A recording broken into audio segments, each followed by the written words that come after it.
Bonjour, aujourd'hui on regarde la valeur actuelle. On vient juste de faire une introduction qui nous a essentiellement vous avez appris euh, que quand on cherche la valeur actuelle, c'est qu'on a déjà le montant. On a déjà le montant final, puis on veut savoir combien d'argent on a placé ou combien d'argent on devrait placer afin d'arriver à ce montant-là. Donc, la formule est très très semblable à celle de l'intérêt composé, mais au niveau de tes périodes, si tu as 18 périodes, on fait exposant moins 18.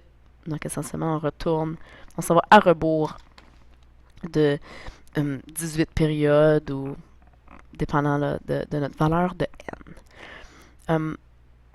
Donc, la valeur actuelle, c'est le capital à placer aujourd'hui selon des conditions données, telles le taux d'intérêt, les périodes de calcul puis la durée, en vue d'obtenir un montant final déterminé. Donc, on connaît déjà le montant.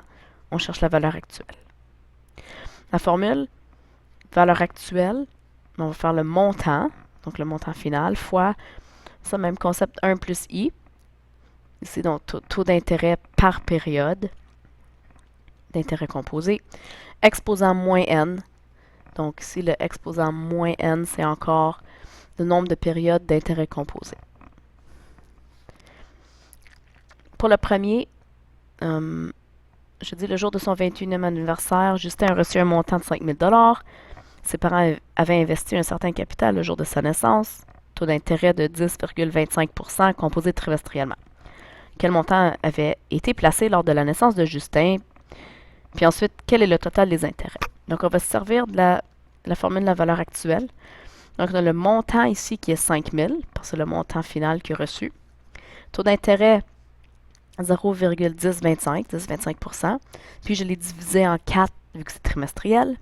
Puis ici, mon nombre de périodes. Comment j'ai obtenu 84 ici? Mais je me suis dit 21 ans. Après ça, il a eu ça en 21e anniversaire. 4 fois par année nous donne le 84 périodes. Donc, j'ai remplacé les chiffres dans la formule de la valeur actuelle.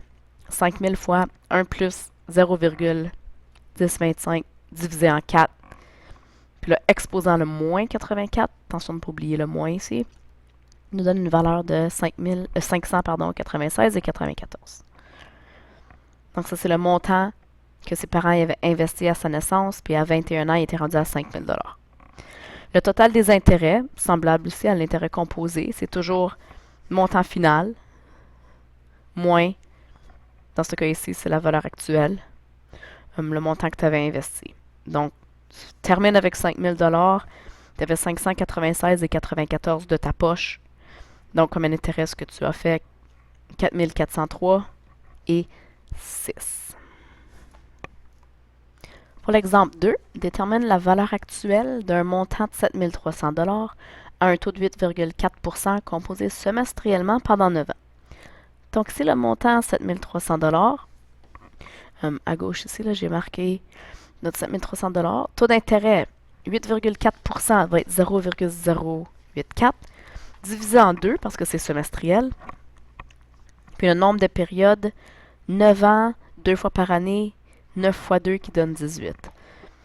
Donc ici, uniquement remplacer les chiffres dans la formule, valeur actuelle égale 7300 fois 1 plus 0,084 divisé en 2, exposant moins 18, donne 3481 $. Si tu utilises la calculatrice affichage graphique, attention quand tu fais le moins 18, c'est le petit moins sur le bouton blanc à côté du Enter. Donc le négatif et non la soustraction qui est dans les boutons bleus à droite. Là. Si tu prends la soustraction, ça ne fonctionnera pas. Donc il faut mettre négatif 18. Donc la valeur actuelle est de 3481 $. Et c'est tout. Donc c'était vraiment pas très long. Je te demande d'essayer les exercices, s'il vous plaît. Et comme d'habitude, d'aller vérifier tes solutions. Une fois que tu as terminé un numéro, va vérifier que tu as la bonne solution. Merci et amuse-toi.